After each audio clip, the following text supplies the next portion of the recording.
Parce que quand les informations ou les voix vous sollicitent, frère, votre capacité de compréhension est véritablement essentielle.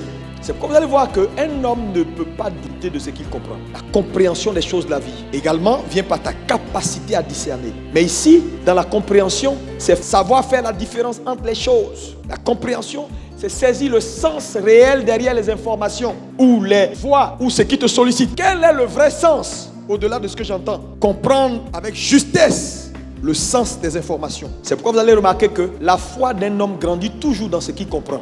Quand il ne comprend pas quelque chose, sa foi ne grandit pas là-bas. Donc la compréhension est essentielle. Que comprends-tu?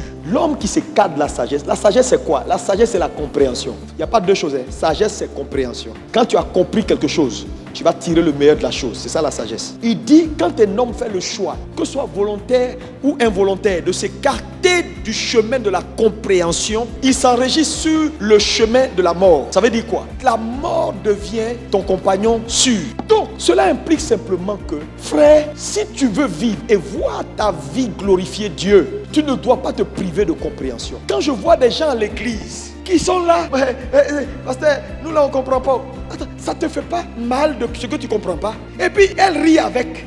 C'est insensé de ne pas comprendre et d'en faire quelque chose de normal. Ce n'est pas normal. On n'a pas besoin d'aller à l'école pour avoir une compréhension étendue. Quand on parle de compréhension, l'élément clé ici c'est l'intellect, l'intelligence. Il n'y a pas quelqu'un dans cette salle qui n'a pas une intelligence. Vous devez travailler, prier pour que le Saint-Esprit augmente votre capacité à comprendre les choses. Non, pasteur, je ne comprends pas. Pasteur, là, ce que tu dis, c'est trop élevé, ce n'est pas pour nous autres. Tu ne vas pas t'en sortir dans la vie. Le vrai problème, c'est que Dieu n'a pas dit, si tu ne comprends pas, ce n'est pas grave. Il y a bénédiction pour ceux qui ne comprennent pas. Il y en a pour ceux qui comprennent, et puis ceux qui ne comprennent pas. Non, si tu ne comprends pas, la Bible dit, celui qui s'écarte du chemin de la compréhension, de la sagesse, il est qualifié pour la mort. La plupart des gens qui sont à Ivocep, là, frère, il y a plein de gens qui ne voulaient pas partir maintenant. Il y a quelque chose qu'ils n'ont pas bien compris. C'est pourquoi tant que c'est dans ta possibilité d'apprendre et de permettre au Saint-Esprit de t'aider à comprendre Dieu, comprends Dieu. Parce que ce que tu ne comprends pas ne va pas t'épargner forcément. Tu as envie de boire du café. Tu as le café moulu, tu ne sais pas comment on fait. Ce n'est pas parce que tu ne sais pas comment on fait que le café va venir se mettre sur ta table pour dire bon, lui il ne sait pas, donc que ça se fasse pour lui. Non, tu ne vas pas boire le café là parce que tu ne comprends pas comment on fait. Tu vas te priver de certaines choses parce que tu n'as pas la compréhension des mécanismes de ces choses-là. Donc il n'y a pas une affaire de ça, c'est pour les intellectuels. Frère, tu dois comprendre. Et le Saint-Esprit est là pour vous aider à comprendre. Comprenez la vie. Une information qui vient vers toi. Ce que tu comprends est important. Ce que tu as compris de la Bible est important pour interpréter et connecter avec la bonne information. Que comprends-tu? Vous comprenez que quand on regarde tout ça, devenir un homme spirituel n'est pas négociable. Tu lis la Bible, tu ne comprends pas. Tu lis ça, tu ne comprends pas. Tu regardes ici, tu ne comprends pas. On dit Jésus revient bientôt, tu ne comprends pas. Tu ne comprends rien du tout. Ce que tu comprends, ton intelligence doit être renouvelée. C'est pourquoi la Bible dit soyez transformés.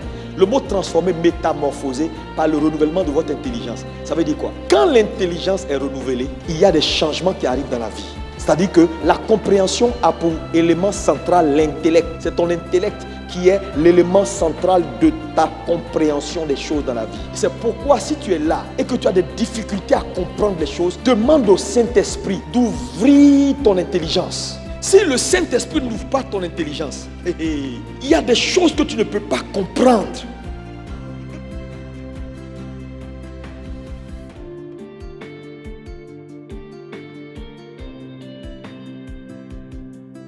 Mais ici, lorsqu'on parle de sensibilité, ce qu'on ressent, on parle de l'intuition. Si ton intuition n'est pas développée, tu vas connecter avec la mauvaise voie. L'intuition est très importante en ces temps de la fin. Quand on parle d'intuition ici, on parle de votre capacité à ressentir par l'esprit ce qui est derrière une situation. C'est-à-dire l'intuition va au-delà du cadre naturel. Qu'est-ce que c'est qu'une intuition? L'intuition, c'est la connaissance directe et immédiate, sans passer par la voie normale, c'est-à-dire la voie conventionnelle. Connaissance directe et immédiate, sans passer par la voie conventionnelle. La voie conventionnelle, c'est quoi? C'est la voie de l'interprétation, c'est la voie de l'expérience. C'est-à-dire, je sais parce que j'ai réfléchi, j'ai analysé. Je sais parce que j'ai une expérience, donc je comprends.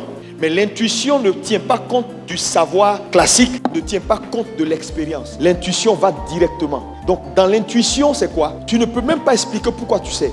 Parce que l'intuition, c'est une connaissance directe qui vient de l'esprit. Dieu parle à ton esprit directement. C'est pourquoi, si tu n'es pas quelqu'un de sensible, tu vas connecter avec la mauvaise voix. Parce que dans ta marche avec Dieu, écoutez-moi bien, quand les voix vont te solliciter, avec ta perception, tu peux te tromper.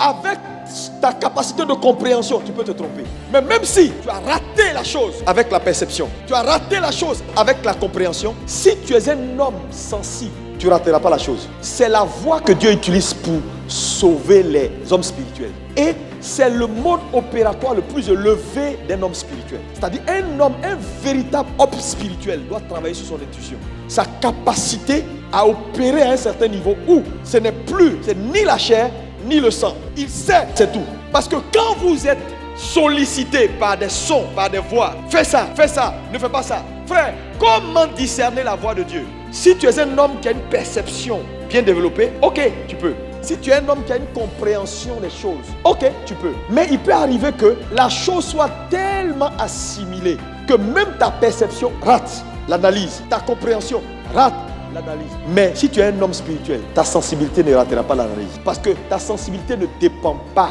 des voix de Dieu. C'est-à-dire que tu connais Dieu, non pas par ses œuvres, non pas par ses voix, mais tu le connais tel qu'il est. L'intuition va au-delà des voix et des façons.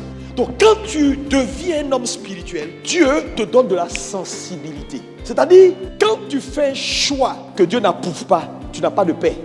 Mais si tu es un homme charnel, tu vas connecter avec la mauvaise voix. Tu vas connecter avec les voix qu'il ne faut pas. Tu vas te soumettre, tu vas faire des choix qu'il ne faut pas et ta vie va aller dans le décor.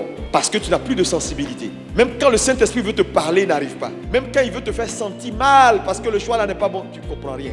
Voilà pourquoi vous devez devenir des hommes spirituels. Mais pour devenir un homme spirituel, pour arriver à ce niveau-là, il faut que votre entité spirituelle, qui est l'esprit, grandisse et infiltre votre corps, votre personnalité humaine de telle sorte que votre sensibilité humaine disparaisse au profit de votre sensibilité spirituelle. C'est ça l'homme spirituel.